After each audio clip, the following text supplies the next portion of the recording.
En plus des mesures édictées hier, d'abord la fermeture des stations carburant, également les écoles et les travailleurs également restent chez eux, de nouvelles mesures ont été prises également aujourd'hui. Comment vous trouvez toutes ces mesures sur le terrain? Alors, moi j'étais même en train de m'essayer sur une petite analyse. J'ai titré ainsi que le gouvernement est en panne de stratégie. L'État, dans sa dimension grande, pas dans sa dimension réduite, c'est le gouvernement. Donc l'exécutif. Mais aujourd'hui, on est à faire avec l'État. Donc, et parce que le fait de reconduire systématiquement et d'en rajouter d'ailleurs aux mesures qui avaient été prises précédemment, et sans communiquer, sans faire la pédagogie, d'amener justement les citoyens à comprendre et à ne pas favoriser la psychose qui existe et qui réside qui est en train de faire son chemin. Et moi je crois que c'est déjà une grosse erreur. Alors, par rapport à la décision relative à la fermeture des stations-service, dites-moi, parce que ce qui est en train d'être évité, c'est peut-être la ruée vers les stations, et ça c'est désormais inévitable. À partir du moment que beaucoup sont venus porter beaucoup sont venus stationner autour. Oui, non, il y a deux choses. Il y a deux choses qui favorisent la ruée, qui devraient favoriser la ruée. Premièrement, c'est qu'il y a 2 jours, les gens ne sont pas servis. Donc les gens savent pertinemment qu'il y a une crise, il y a un problème. Et deuxièmement, c'est que les informations, du fait que les autorités ne donnent pas la bonne information, on peut aller vers les médias, les médias les mieux écoutés, les mieux implantés, les mieux suivis dans l'opinion. Donc de dire ce que les gens, de dire l'information telle que les choses se passent, et donc les gens sont en train de se créer des informations, de se faire une idée un peu de ce qui est en train de se passer, et forcément les idées que les gens se font ne sont pas forcément de la réalité. Alors, cela davantage parce que ça se dit aujourd'hui qu'il n'y a plus de dépôt de stock d'essence. Et vous savez que 80% du parc automobile transport en commun dans notre pays, c'est essence. Et donc, les gens ont ça à l'esprit. Alors, c'est pour dire que s'il n'y a plus de dépôt d'essence, et cette information elle est suffisamment partagée, et ce qui voudrait dire qu'à l'ouverture, à la prochaine ouverture des stations-service, les gens viendront non seulement pour se servir, mais aussi pour avoir des stocks à la maison, à court de stock. Et donc ça, encore une fois, ça peut davantage favoriser la crise, ça peut amplifier plutôt la crise, et ça qui est déjà réelle, la spéculation. Et donc l'autre chose, la décision, il y a une décision qui a été prise par le ministre de l'enseignement préuniversitaire. Je ne sais pas si un communiqué officiel avait été fait précédemment. Bien entendu. Moi, je l'ai vu sur la page du le communiqué numéro 3, c'est l'un des points du communiqué. Ils l'ont inséré. Voilà. Ce que je veux savoir. L'anticipation des congés. Ce que je veux savoir. C'est le poste du ministre a précédé le communiqué ou a succédé le communiqué? C'est la question. Il y a eu d'abord le poste. Il y a eu d'abord. Ensuite le communiqué. Voilà, vous avez vu ce qui est encore plus grave. Il y a eu le poste, ensuite le communiqué. Parce que tout ça devait faire partie des mesures qui sont prises par le comité de crise qui est mis en place. Et le communiqué devait, comme on appelle, tenir compte de cette décision qui a été prise par le ministre. Mais le ministre, en décidant, en faisant ainsi, justement en procédant de cette façon, cela voudrait dire qu'il y a un problème, il y a une crise au sommet de l'État. Il y a un problème de coordination. Dans la coordination. Une crise ou un amateurisme? Voilà, une crise. L'amateurisme conduit à la crise. Une crise qui est. Est-ce que le ministre peut prendre le risque de mettre ça sur ta page Facebook alors que l'info n'est pas encore partie de l'autre côté? Mais beaucoup d'autres choses que beaucoup pourront, bien évidemment, donc développer. Alors, justement. Alors donc, cette décision, oui, je suis d'accord, je partage la décision qui est prise, mais malheureusement, la façon dont la décision a été prise n'a pas été une très bonne chose, et parce qu'encore une fois, ça devait renforcer l'unité au sommet de l'État, mais ne pas révéler à l'opinion que ce qui est en train, cette unité annoncée là n'est que de façade, et que chaque ministre prend les décisions concernant son département. Et même le centre de crise là, je sais pas, le centre de crise, c'est-à-dire que ça se déplace au gré je ne sais quoi, C'est-à-dire que c'est ici. Tantôt c'est au ministère de l'administration du territoire, tantôt c'est à la primature, tantôt c'est au ministère de la santé, le porte-parole du gouvernement. Tantôt, ça se déplace, c'est mouvant. Je ne sais pas comment. Je n'ai jamais vu ça. C'est-à-dire que le centre de crise, il est fixe. Il est connu. Il est immuable. Donc oui, justement, les gens qui sont sollicités... Il n'y a pas mieux indiqué que le palais du peuple. Hein? Non, le palais... Non, la présidente de la République, pas ailleurs. C'est une crise majeure que le pays traverse. Exactement. C'est l'une des plus grandes crises que le pays a connues après Ebola et Covid. Corona. Donc, ce n'est pas... La présidence ne doit pas aller ailleurs. C'est plutôt le président lui-même. Le centre de crise. L'autorité du président. Le centre de crise devait être à la présidente de la République. D'accord. Des personnalités, des personnes de ressources doivent être sollicitées par le président. Réquisitionnés par le président et doivent venir au chevet à la présidente de la République pour travailler, pour élaborer et proposer au président et le président l'intérim. Donc un plan de riposte. Tout ce qui est fait devait être fait sous l'autorité. Mais ça se déplace, c'est-à-dire même maintenant là peut-être ça s'est déplacé de là où c'était là, en milieu de journée pour aller ailleurs. D'accord. Aujourd'hui, ça s'est déplacé 3 fois. Aujourd'hui, ça s'est déplacé, le centre de crise s'est déplacé 3 fois. Hier, le centre de crise s'est déplacé 4 fois. Donc, vous avez vu ce que ça fait. C'est compliqué. Ça ne peut pas se passer comme ça. Ça ne peut pas se passer comme ça. Oui, Boubacar Samsobari. D'abord, les nouvelles mesures prises en plus des précédentes. D'abord, leurs conséquences. Par rapport à ce qu'il disait, je n'ai pas l'impression que c'est le centre de crise qui se déplace, mais on a affaire à une pluralité de centres de crise. Voilà. Chacun veut s'approprier exactement un pan de la crise. Et tout cela, on l'a dit hier, n'est pas coordonné. C'est une grosse cacophonie. Une faiblesse du Premier ministre qui a du mal à faire...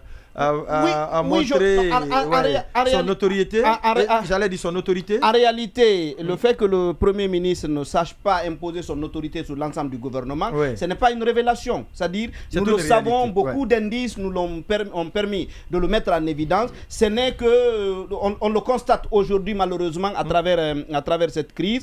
Et il y a c'est-à-dire c'est révélateur même d'une scission à l'intérieur du gouvernement. Autant on demande l'union à la population, on demande une certaine solidarité dans la démarche du peuple vis-à-vis de ceux qui viennent d'arriver, autant on constate une certaine division au sein du gouvernement. Je l'ai dit hier, par exemple, on a constaté très tôt le matin que la communication autour de la crise et même la gestion était du côté du ministère de l'administration du territoire. Et cela s'est illustré jusqu'au mail qui a été joint aux communications officielles pour dire que voici le mail par lequel vous pouvez joindre. Vous avez vu, c'est urgence@matd.gov.gn. Ça veut dire que c'est une paternité, en tout cas le ministère de l'administration du territoire s'approprie le sujet, même si il a essayé de le relativiser en le faisant endosser ou par le gouvernement ou par... mais c'est là-bas, c'est toute l'agence nationale de gestion des catastrophes.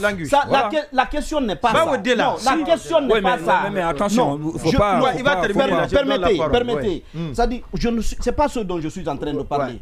Moi, j'ai écouté le Premier ministre dire que la coordination de la crise, c'est le ministre de la sécurité, et de la protection civile. Moi, je ne peux pas comprendre que le Premier ministre dise que la coordination est assurée par tel et que le ministère de l'administration du territoire, invoquant n'importe quel prétexte, donne l'impression que c'est plutôt lui qui assume la coordination. Ça, je ne peux pas comprendre. Ça fait 2 langages renvoyés par le gouvernement et naturellement, ça porte, ça affecte l'efficacité du message qui est envoyé par les autorités. Donc, et je dis aussi que il y a au-delà de ça, parce que le ministre de la Santé divulgue le bilan, dévoile le bilan, on pourrait penser que c'est le ministère de la Santé, c'est de son ressort. Non. Ici, il n'y a pas une question de spécialisation. Ah voilà. Il n'y a pas une question de spécialisation. C'est une crise d'envergure. C'est-à-dire majeure. Le ministre ne doit pas organiser une conférence de presse, le ministre de la Santé. De façon isolée. Voilà, de son côté pour dire... Chaque département ça doit être fait sous l'autorité de celui qui a été désigné comme étant le président de cette commission. Exactement. Voilà. La communication doit être coordonnée. Toutes les spécialités doivent envoyer les informations au niveau du comité de crise. C'est à lui de désigner quelqu'un pour rendre compte de ça. C'est ce qui a été dit hier, ça n'a pas été respecté, je pense, c'est ça? Non, mais c'est pas ce que nous avons vu. C'est ce que je dis, ça n'a pas été respecté. Sinon, c'est ce qui il veut se montrer, mettre en valeur Dieu-Ba. Oui, je permettez. Il y a une mesure qui a été maintenue Oui, et là aussi... Il n'a aucune personnalité, aucun personnage. Je vous donne tout de suite la parole, oui. Non, allez-y. Il n'a pas le profil quand même. Il n'a pas le profil. Non, le ministre de la Santé, c'est vrai, il n'a pas de profil. Il a un parcours élogieux. Non, c'est pas... Non, il n'a pas de profil. Il n'a ni le personnage, ni la personnalité. C'est votre point de vue, oui. C'est mon point de vue. Et c'est n'engage que moi. C'est vrai, il n'a pas de personnalité. Mais vous le voyez à la télé, où on a comme si c'est comme si c'est un fantastique. C'est pas la personne physique du ministre, mais c'est plutôt le poste qu'il incarne. Oui, l'autre chose que vous voulez vous dire. Les deux vont de pair, hein. D'accord. Allez-y, oui.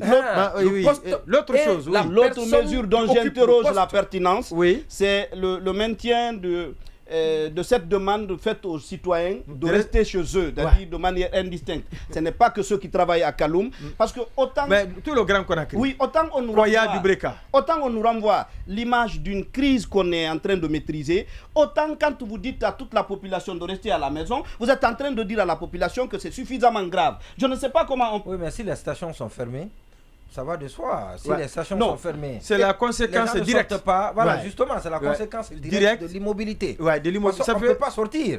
Peut-être que c'est faciliter cette autre mesure prise. C'est renforcer la mesure de manière. Si vous fermez si vous fermez les stations, vous dites aux gens d'aller travailler, ils n'iront pas. Ils pourront pas. C'est légitimer le fait de rester à la maison. C'est simplement cela. Mais déjà, le fait que les stations sont fermées, c'est sous-entendu, les gens ne pourront pas aller au travail. Oui, mais dans ce cas, l'argument, il est tout trouvé. Donc, dans ce cas, encore une fois, autant je suis d'accord que c'est une cohérence par rapport à la fermeture des stations, autant on ne peut pas convaincre les gens que la situation est suffisamment maîtrisée quand l'ensemble du pays est arrêté. Peut-être que l'autre pan qu'il faut soulever, c'est ceux qui vivent au jour le jour. Parce qu'il y en a des familles, et c'est Dieu seul sait d'ailleurs, c'est elles qui sont nombreuses à Conakry, ce qu'elles mangent aujourd'hui, elles le cherchent aujourd'hui. Ça fait, il faut aller. Ceux qui sont dans l'informel. Exactement. Mais ça, ils sont pas concernés par le communiqué de l'État. Hein. Mais ils ne sont pas concernés, mais ils sont impactés. Du secteur privé et du secteur public. C'est ce que j'ai dit. Ils ne sont pas concernés. Vous-même, vous l'avez dit. Mais ils sont impactés. Ils ne se déplacent pas. Ils ne sont pas faits de ne pas aller. Hein. Mais par quel moyen? Voilà. Par quel moyen, vous-même vous l'avez révélé tout à l'heure. C'est là le problème. C'est la conséquence. Alors, je reviens sur ce que Marouane a dit. Je pense que chacun cherche à se faire une place au soleil. Oui, mais c'est ça. Parce que on n'a pas besoin. Moi, ce qu'on m'a fait croire hier, je l'avais dit ici, il y a un comité qui est mis en place. C'est que lorsqu'il est question de communiquer, que ce soit des statistiques, que ce soit le nombre de décès ou de blessés, que ce soit le ministre de la Santé, vous ramenez par là, au niveau du comité qui est mis en place. Si c'est qu'il est question de parler des dégâts, vous ramenez ici. S'il faut communiquer, parler de fermeture d'école, vous ramenez ici. Il y a un comité qui est mis en place, qui est centralisé. Et de ce fait, je pense que c'est le Premier ministre qui a failli à sa responsabilité. Oui, je le dis parce que je vais prendre juste l'exemple de l'ancien Premier ministre Kassori. Lorsqu'on a parlé ici. Dans le présent cas, laissez-moi, je sais pourquoi je prends l'exemple là. Je veux parler du plan d'urgence qui avait été mis en place. Vous avez tout de suite pris l'exemple de la Covid.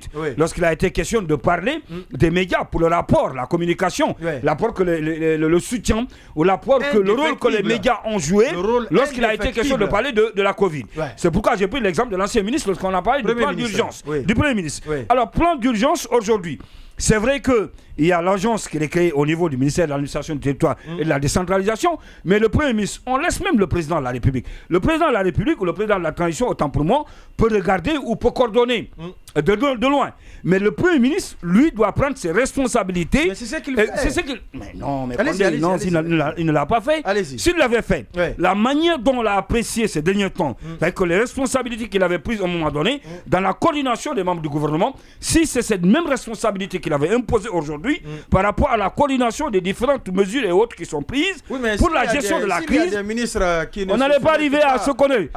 On a un des exemples ici, je pense, frappants. On a parlé de Djoué qui a fait une conférence de presse. Hier, la dame Aminata Kaba, je le disais tout à l'heure, était sur la RTG pour de son côté aussi faire une autre communication. Donc ça communique à gauche, ça communique à droite. Et du coup, on ne comprend plus rien. Maintenant, pour ce qui est justement de la gestion, pourquoi j'ai parlé tout à l'heure de l'Agence nationale de gestion des catastrophes? Je l'ai dit parce que je me dis que vouloir l'écarter, c'est de lui amputer une grande part de responsabilité en tout cas de ses prérogatives. Si par exemple on doit donner à une entité la responsabilité du Premier ministre, on doit l'inviter, je veux parler de l'agence bien sûr, qui à ma connaissance, j'ai foi, qu'elle regorge en tout cas des personnes ressources qui peuvent apporter de l'expérience par rapport, à commencer par le directeur lui-même, qui a contribué quand même à la gestion. L'ancien, il a fait... Non, mais allez-y, ici d'abord, et aussi en République démocratique du Congo, il a fait beaucoup de temps dans la gestion et apporter son expérience dans la gestion de la crise. Vous pouvez ne pas être d'accord. Les conséquences. Les conséquences, c'est d'abord la fermeture. La fermeture. Après, vous allez donner votre point de vue, Marouane. Ah non, attendez. Les conséquences... Il ne faut pas divertir. Non, je ne suis pas en train de divertir. Les conséquences. La fermeture des stations-service. C'est ce que je ne comprends pas. Allez-y. La fermeture des stations-service. Pourquoi fermer les stations de service pendant tout ce temps-là? Nous sommes aujourd'hui à 72 heures. Pendant ce temps, les gens ont besoin quand même de circuler, pas seulement pour aller au travail. Les gens ont besoin de faire les différentes activités. Si c'est comme ça, regardez quand vous sortez, on a l'impression comme nous sommes dans un pays de guerre, parce que vous ne voyez même une mouche dehors. Parce que tout simplement, les stations-service sont fermées. Je ne vois pas quelle est l'opportunité. Et puis on nous dit encore sur toute l'étendue du territoire national. Moi, je l'ai compris si on disait seulement des mesures de sécurité. Pour éviter la spéculation. Non, la spéculation. Elle existe pourtant. La spéculation elle est déjà là, Condé. La spéculation, non seulement elle est là, mais ça va être plus grave lorsque les stations... Mais bien sûr, lorsque les stations-service vont s'ouvrir. Maintenant, je termine pour l'autre point là, le dernier point. Par rapport à la communication du ministre de l'Enseignement préuniversitaire et de l'alphabétisation. Je ne pense pas. Les congés anticipés. Oui, bien sûr. Moi, je n'ai pas de problème à ce niveau parce que même si les enfants étudiaient jusqu'à aujourd'hui, à partir du vendredi, c'était les congés, 2 ou 3 jours, je ne pense pas. Mais sauf qu'ils devraient être évalués avant d'aller. Évalués. Certains l'ont déjà fait. Le premier trimestre. Oui, je suis d'accord. Exactement. Maintenant, je ne pense pas que le ministre puisse prendre le risque de communiquer sur sa page Facebook alors que l'information n'était pas encore validée de l'autre côté. La preuve en est qu'une fois après sa page Facebook, on a inséré dans le communiqué qui a suivi, je pense que c'était le communiqué numéro 3 pour Amadou Traoré. Non, sur cette affaire de communiqué et de communication ou d'information, il y a quand même un grave problème. La cacophonie. Regardez, vous verrez, j'ai partagé avec vous, j'ai 2 versions du communiqué numéro 3. Oui, pourquoi j'ai pensé tout de suite? Parce qu'il y a une version, quand Sanso a parlé du fait que tout le monde reste à la maison, moi j'avais vu hier, et je me rappelais de mémoire, une version du communiqué qui disait que les travailleurs hors de Kaloum pouvaient commencer progressivement à revenir. Bien entendu. Donc j'ai recherché... Le directeur régional de Dioma vient d'attirer mon attention justement, sur cela. Donc moi, le tout dernier j'ai vérifié, la partie est biffée. Non, justement, j'ai vérifié. Il y a d'abord et c'est des communiqués importants qui sont sortis des canaux officiels. Parce que le premier communiqué, il y a 20 heures, c'est gouvernement de la République de Guinée sur Facebook. C'est un compte officiel, donc avec le badge bleu, le gouvernement officiel. Validé. Donc, dans ce communiqué-là, quand vous voyez les mesures initialement prises dans les communiqués numéro 1 et 2, les dispositions suivantes sont entreprises. Donc, si vous voyez, c'est en tiret. En tiret, on cite les 3 mesures qui sont en tiret. La mise en place d'une commission d'évaluation, le réaménagement du calendrier, l'ouverture d'une enquête. Maintenant, quand vous allez sur un autre compte, par exemple, celui de la primature de la République, qui est maintenant différent du compte gouvernement de la République, là, vous voyez maintenant un autre communiqué, toujours du communiqué numéro 3. Bien entendu. Lorsqu'on dit au regard de la réalisation, là, c'est plus des tirets, c'est des chiffres. C'est des chiffres. Et parmi les 1, 2, 3, 4, 5, là, il y a 5 mesures. Et parmi les mesures, il y a la mesure 3 qui dit ceci, qui n'est pas dans l'autre, qui dit la reprise progressive du service sur l'ensemble du territoire national, excepté la commune de Kaloum, par les travailleurs du secteur public et du secteur privé. Donc vous voyez bien là. Et dans la publication, quel est le dernier? Le dernier. Vous avez dit l'autre remonte à 20h. C'est difficile de savoir quel est le dernier. Il a dit l'autre remonte à 20h. Il y a 20h, l'autre, et le premier, il y a 19h. Le second, où il y a les tirets, c'est il y a 19h. Donc l'autre, c'était il y a 20h, celui où il n'y a pas cette mesure. Il y a tiré, mais il n'y a pas chiffre. Voilà, il n'y a pas chiffre, où il n'y a pas la mesure sur la reprise. Ça, c'est celui qui est venu en premier. Donc il y a eu le deuxième qui maintenant parle de la reprise. Qui maintient encore les gens à la maison. Non, qui parle de la reprise. De la reprise. De la reprise. Maintenant, vous voyez d'abord, il y a deux communiqués. Il y a une cacophonie. Qui se chiffrent. Les deux communiqués sont signés communiqué numéro 3. Les deux proviennent de sources quand même officielles. Les deux communiqués sont la guerre. Sur un sujet aussi essentiel que la reprise, et sur un sujet aussi essentiel que la reprise des activités, il y a deux messages totalement différents. Donc là, ça résume bien justement cette cacophonie totale au niveau de la cellule de communication. Voilà. Et ça, donc, c'est quelque chose qui illustre parfaitement. Et moi, la mesure aussi sur...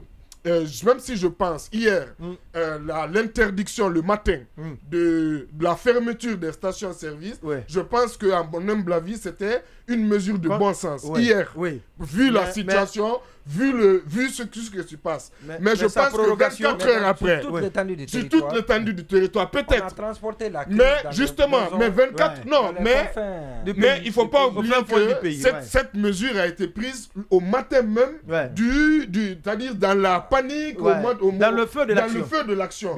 Mais après 24 heures, où on peut justement évaluer les mesures, même là-bas, le premier communiqué, moins de 24 heures, où on peut évaluer les mesures et l'impact que ça peut avoir, faire des calculs logistiques, se dire est-ce que à Zéré-Corée là-bas ou à Labé, ceux qui font dans le terme ravitaillement, est-ce que c'est nécessaire de maintenir cela? Parce qu'aujourd'hui, il y a une bonne partie des concitoyens qui vivent l'enfer sur les routes, les différentes routes qui mènent déjà aux frontières au-delà de la Guinée, mais même ceux qui veulent rentrer à Conakry aujourd'hui, beaucoup sont bloqués à l'intérieur du pays, et la spéculation pour laquelle on l'a fermé, justement, va aussi bon train, parce que les gens trouvent toujours des solutions pour avoir du carburant, mais du coup, pour le faire, il faut forcément faire dans la spéculation. Donc aujourd'hui, je pense que 24 heures, 48 heures après, c'est des mesures qu'il faut quand même progressivement lever, faire des calculs par rapport à la libération dans certaines préfectures,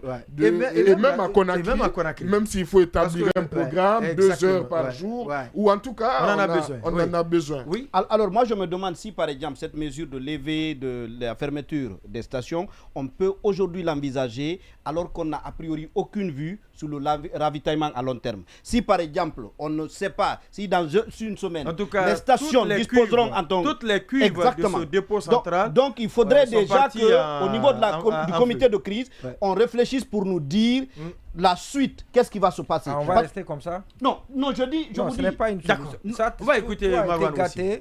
Je reprends les termes de Marwan qui va dicter. Qui aime aussi reprendre ses derniers temps. Tout a été gâté depuis le début.